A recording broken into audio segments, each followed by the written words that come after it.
महापालिकेच्या नगररचना विभागासमोर झोपडपट्टी पुनर्वसन समितीचा ठिय्या। डॉक्टर बाबासाहेब आंबेडकर यांची प्रतिमा घेऊन झोपडपट्टी धारकांचे आंदोलन सुरू।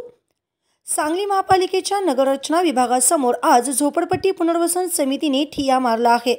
झोपडपट्टी पुनर्वसन समितीला दिलेला शब्द महापालिका प्रशासनाने पाळला नाही असा आरोप करीत डॉक्टर बाबासाहेब आंबेडकर यांची प्रतिमा घेऊन झोपडपट्टी पुनर्वसन समितीकडून नगररचना विभागासमोर ठिय्या मारला आहे।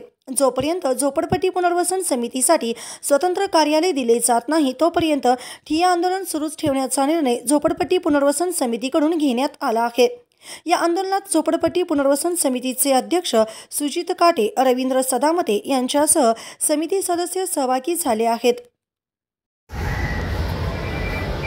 महापालिका क्षेत्रातील झोपडपट्ट्यांचे मोजमाप आणि लेआउट तयार करून त्यांना मालकी हक्काचे उतारे शासन निर्णय 2002 व माननीय उच्च न्यायालय आदेश 2014 आणि 2023 प्रमाणे देण्याची कार्यवाही गेल्या 2 वर्षामध्ये महापालिकेने 3 वेळेला आम्हाला लेखी पत्र असे दिलेले आहेत। ह्या 2 वर्षामध्ये 3 वेळा अशी लेखी पत्र दिलेली आहेत की ह्या महापालिका क्षेत्रातील सर्वच झोपडपट्टीधारकांच्या जागांचं मोजमाप आणि लेआउट आम्ही सुरू करतो म्हणून। मागील महिन्यामध्ये आम्ही या ठिकाणी आमरण उपोषणाला बसलो असता 4 जूनला परत त्यांनी लेखीपत्र दिलेलं आहे। त्या लेखीपत्रामध्ये 2 महिन्यामध्ये सर्वच झोपडपट्टीधारकांच्या जागांचं मोजमाप आणि लेआउट पूर्ण करून देतो असं त्यांनी लिहिलेलं आहे। स्मृती पाटील उपायुक्त मॅडम यांची सही आहे त्या पत्रावर आणि याप्रमाणे जवळजवळ 12 जणांची टीम त्यांनी तयार केलेली आहे आणि ह्या टीममध्ये अण्णासाहेब मगदूम शाखा अभियंता, श्रीकांत आवटी शाखा अभियंता, सकाराम सकाळ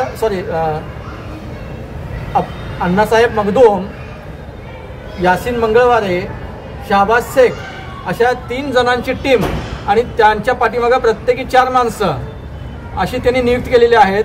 ह्या नियुक्तीचं पत्र आम्हाला त्यांनी मागील महिन्यामध्ये दिलं। याचबरोबर महापालिका क्षेत्रामधील झोपडपट्टीधारकांच्या शासन निर्णयाप्रमाणे या ठिकाणी स्वतंत्र कार्यालय असावं त्या समितीचं म्हणून त्यांनी कार्यालय या ठिकाणी स्थापन केलं। तेही कागदपत्रे आहे। आमच्या हातातून त्यांनी फीत कापून घेतली पण या ठिकाणी कार्यालय सुरू नाही आहे, मोजमाप आजही सुरू केलेलं नाही आहे आणि 1 महिन्यानंतर या ठिकाणी ती मुदत संपणार आहे।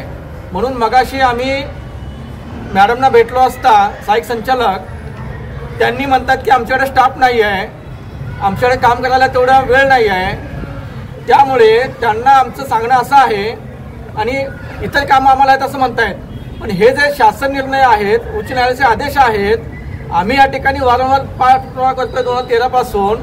हे त्यांचं गोरगरीब दीनदलितांचं काम त्यांना दिसत नाही का या कामामध्ये त्यांना पैसे मिळत नाहीत म्हणून इतर कामामध्ये त्यांना पैसे मिळतात म्हणून त्या ठिकाणी ते काम करतायत असं त्यांना मगाशी आम्ही बोललो तर त्या म्हणतायत की आम्हाला सवड मिळेल तर आम्ही काम सुरू करेन।